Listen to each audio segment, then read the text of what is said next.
వాళ్ళకి మనకి చిన్న తేడా వచ్చింది అనుకోండి, మనం చెప్పిన ప్రతి విషయాలన్నీ కూడా మన గురించి చెడ్డగా చెప్పడం మొదలు పెడతాం. అవునంటారా కాదంటారా?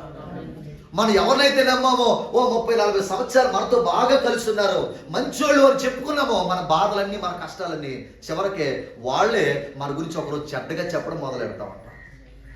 నమ్మి మోసపోయే కంటే మనుషులు నమ్మడం వ్యర్థమని బైబిల్ చెప్తుంది కదా. మనుషులు నమ్ముట వ్యర్థం, మనుషులు ఆశ్రయించిన వ్యర్థం. యెహోవాను నమ్ముకున్న వాడు ధన్యుడని కీర్తనగాడు స్పష్టంగా చెప్తున్నాడు. మనం నమ్మాల్సింది ఎవరండి?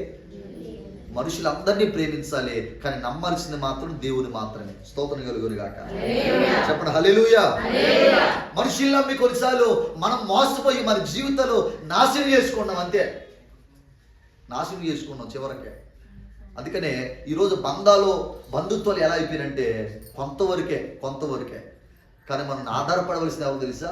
పరిపూర్ణంగా దేవుని మీద ఆధారపడగలిగితే ఆ విశ్వాస జీవితానికి అద్భుతమైన దీవెన కలుగుతుందండి. స్తోత్రం కలుగును గాక. ఉదాహరణకు ఒక మాట చెప్తాను. ఓ పక్షి ఓ చెట్టు కొమ్మ మీద ఆలిందంట రెక్కలతోటి. ఆలితే ఆ చెట్టు కొమ్మ విరిగిపోయేలా ఉంది. అయినా కూడా ఆ పక్షి దేని మీద ఆలింది?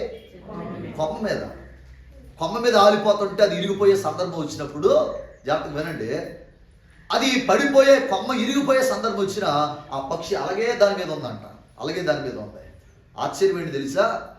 ఎప్పుడైతే ఎవరో ఒక వ్యక్తి వచ్చి ఇలా అడిగాడు, ఏ పక్షి నీకేం బుద్ధి ఉందా, అది ఇరిగిపోయే సందర్భం వచ్చినప్పుడు దాని మీద ఎందుకు ఎక్కావు, దాని మీద ఎందుకు నిల్చున్నావంటే ఆ పక్షి అలాగా చెప్తుందంట, నేను ఆధారపడింది ఈ చెట్టు కొమ్మ మీద కాదు, దేవుడు నాకు ఇచ్చిన రెక్కల మీద ఆధారపడి ఉన్నానంట.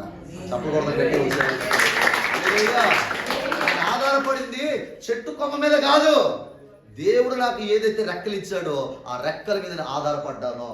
ఈరోజు నీవు నేను ఆధారపడవలసింది ఎవరి మీద చెప్పండి? దేవుని మీద. విశ్వాసం ఉంచవలసింది ఎవరి మీద? కొమ్మ మీద ఆధారపడేట్లుగా చాలా మంది లోక మనుషుల మీద ఆధారపడి జీవితాన్ని పాడు చేసుకుంటున్నారు.